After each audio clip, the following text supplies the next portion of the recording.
นี้กะห่อมัดเพื่อให้มันแน่นเนาะ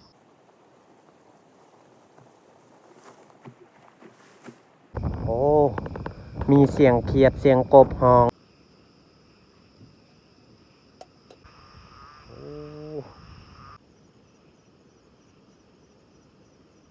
แสงประกายพุ่นน่ะ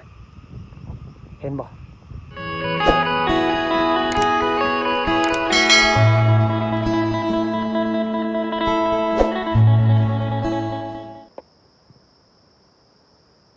ทักทายสบายดีพ่อแม่พี่น้องเบิดสู่ครูสู่คน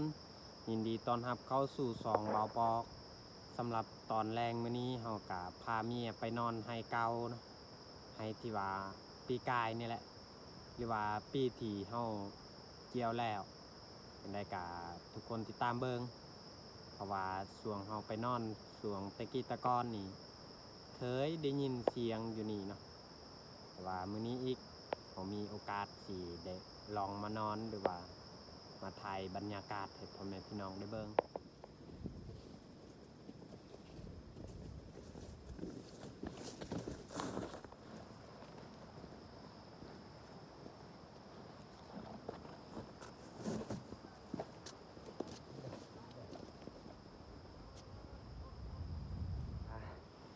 พ่อแม่พี่น้อง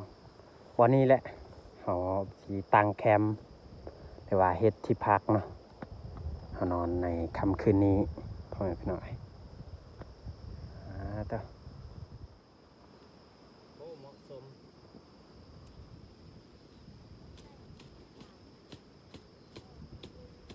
เอาอีถ่ายอย่างเดียว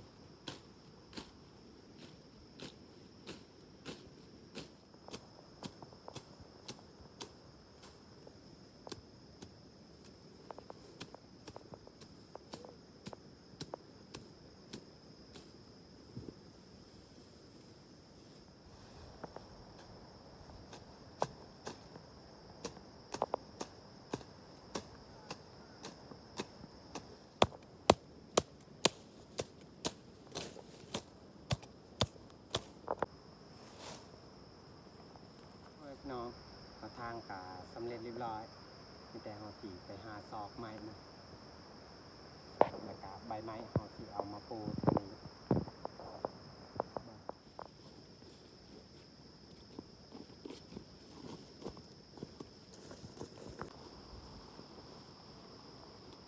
ดู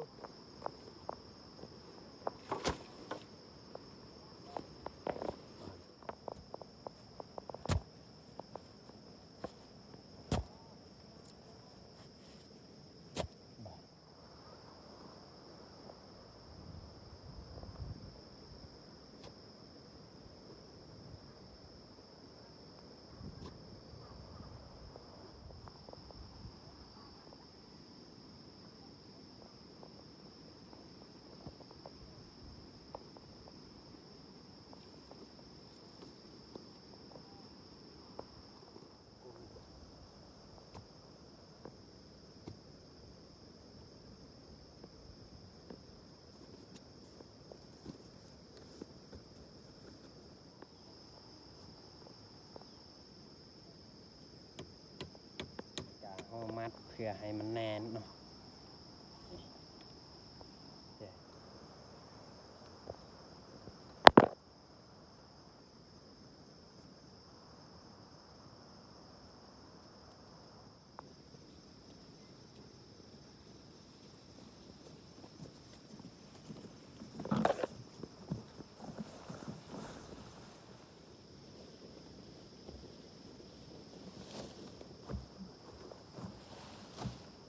เขาสีเริ่มมุ่งเลยแบบนี้ก่อนแล้วหั่นเขาจึงเอาพยางปก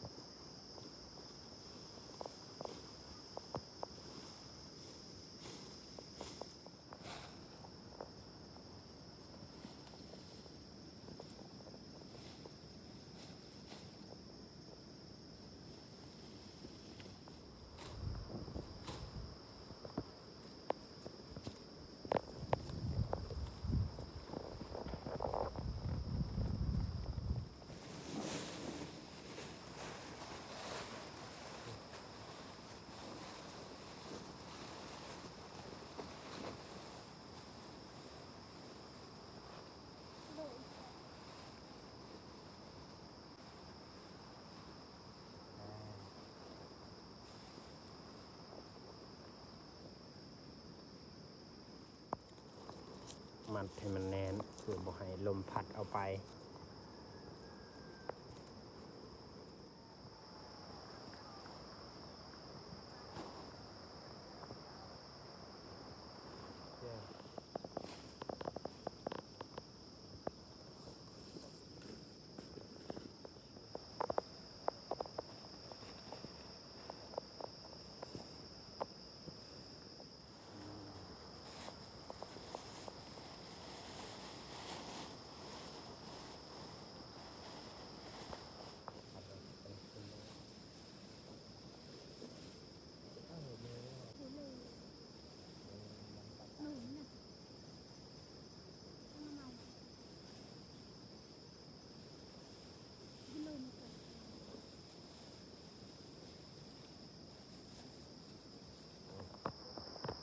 บรรยากาศสวยสดงดงามมีให้พ่อแม่พี่น้อง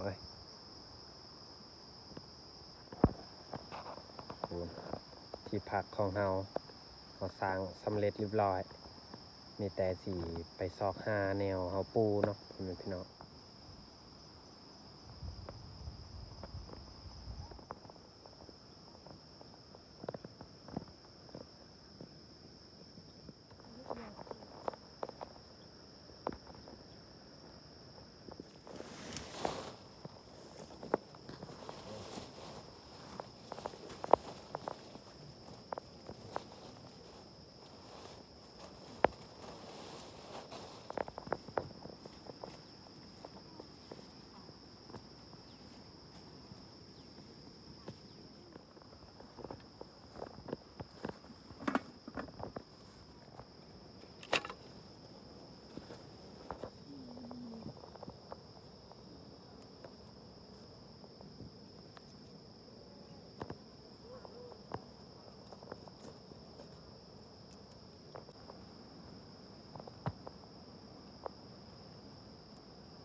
ไฟก็ลุกเรียบร้อยมีแต่เฮาสิเริ่มหุงข้าวเนาะพ่อแม่พี่น้อง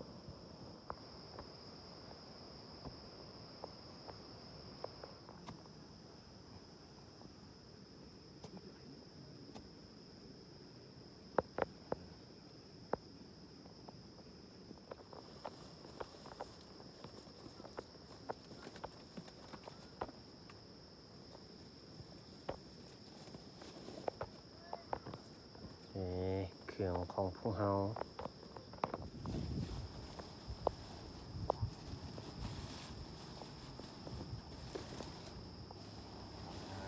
บ่นอน2 คนนี่พอดีนอนเลย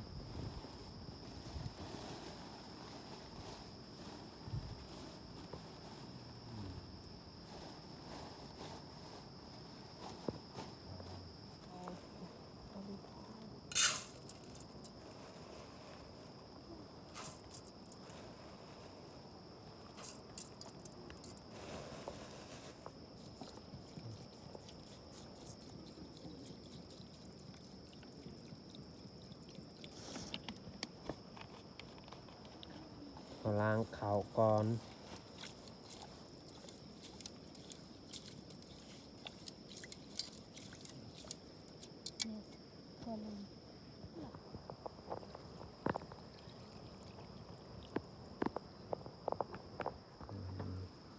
ใส่น้ำไหมแล้วก็หุงเลย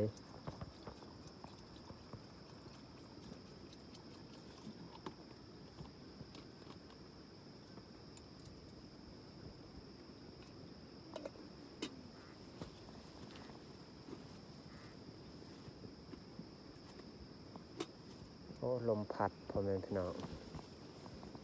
เงียบสงบดีโอ้มีเสียงเขียดเสียงกบฮ้องมวนคักพ่อแม่พี่น้องโอ้บรรยากาศก็เย็นดีฝนก็บ่ตกเนาะพ่อแม่พี่น้องบรรยากาศทางนี้ก็เริ่มมืดแล้ว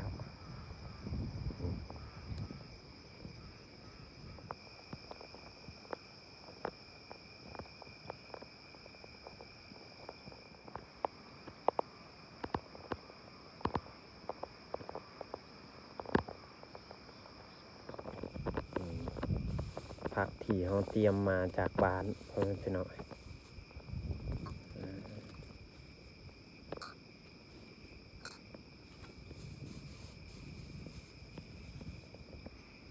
หยอดมะอึ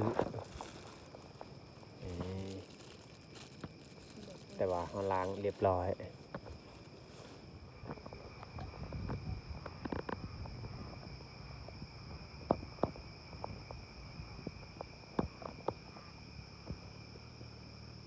ฟ้าท้องฟ้ามืดครึ้มฝนกำลังสิตกพ่อแม่พี่น้อย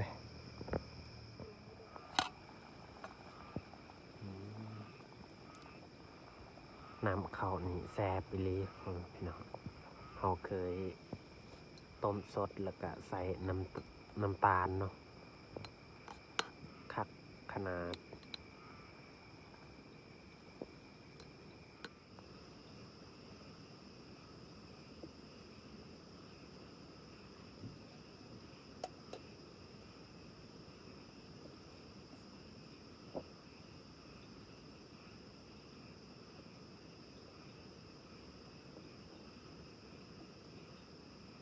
สงบ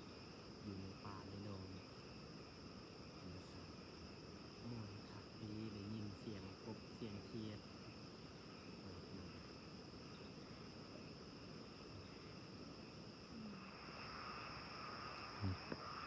บรรยากาศก็เริ่มมืดพ่อแม่พี่น้องเอ้ยพระอาทิตย์โอนเดือนกำลังออกมาโอ้เบื้องนี้นี่น้ำหมอกมาเป็นก้อนเลยพ่อแม่พี่น้องเอ้ยโอ้เอาไปอยู่ฝั่งนะโอ้ลมพัดแห้งลมพัดพ่อแม่พี่น้องเอ้ย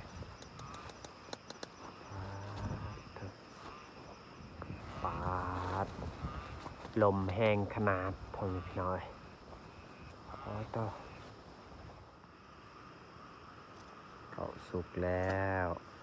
แต่เฮาสีเฮ็ดของกินพ่อแม่พี่น้อง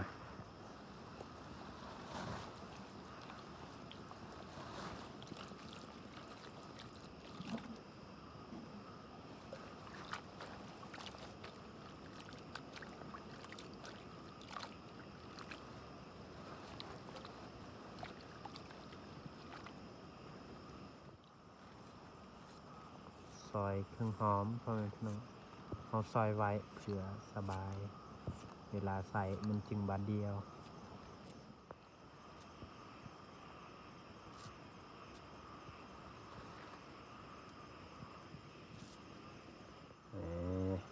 อาจจะตักเขาเนาะพ่อแม่พี่น้องเพราะว่าบ่มีหม้อที่เฮาจะเฮ็ดกิน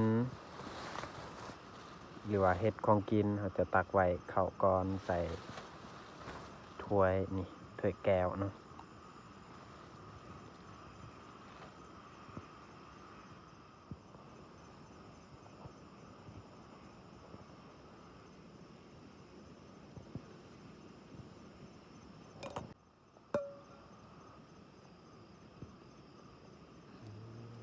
เขาเต็มถ้วยเลย2 คน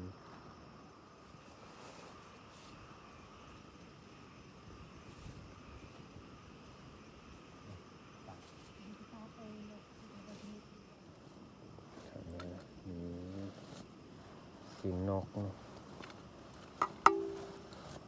เครื่องหอมมีใส่ลาย ใส่เลยกับเครื่องหอมน้ำกันเลยใส่แจวที่จริงในแจวก็มีหัวผักเทียมแต่ว่าเครื่องปรุงอยู่นี่ก็ครบเรียบร้อยจะมีข่าแล้วก็หัวสิงไคก็มีหอมจีนไปนำ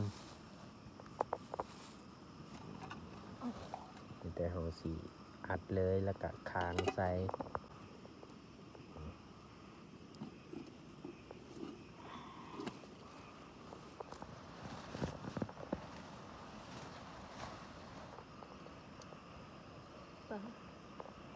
เดี๋ยวเฮาเปิดเบิ่งว่ามันสิบ่ไหม้บ่ มีอยู่น้ำเปิดเบิ้ง อืม โอ้นี่เราใส่น้ำตื้มอีก เพราะว่าเรากินข้าวเจ้านี่เราต้องใส่น้ำเนาะพ่อแม่พี่น้องแล้วก็เราใส่หยอดมะอึเลยหมอมีอยากตีงแน่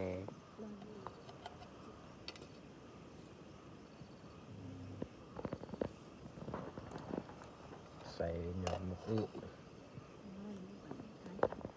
ฝนตกพ่อแม่พี่น้องนี่ตกน้อยๆแต่ว่ายังบ่ทันตกหลายพ่อแม่พี่น้อง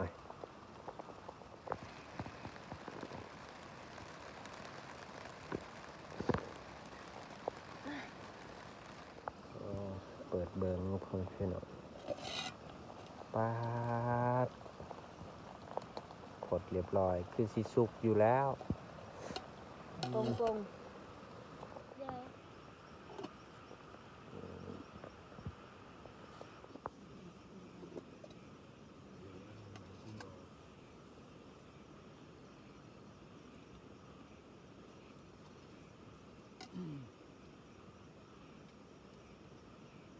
ไปตั้งมาพ่อแม่พี่น้องหากินข้าวตอนกลางค่ำกลางคืนนี่แหละ แต่ว่าของกินเราจะบ่ได้ทอกใส่ถ้วยเพราะว่ามันมีถ้วยเนาะกินแบบเป็นในหม้อเลย มามาม่าพ่อแม่พี่น้อง เสียบน้ำตาล ขอแรงกัน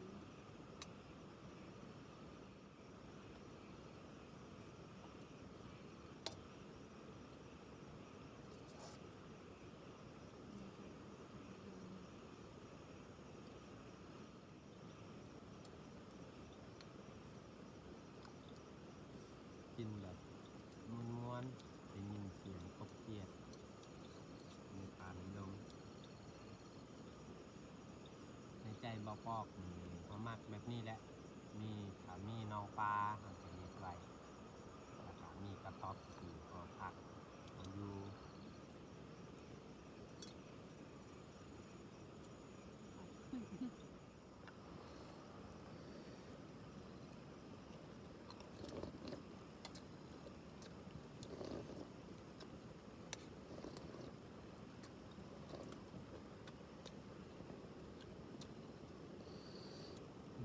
ข้าวเจ้าแล้วยาเขากินข้าวกับคนกับตกแห้งไปเลยพี่น้อยแต่ก็ดีคือกันแต่เงียบสงบนะนอนหลับสบายฝนตก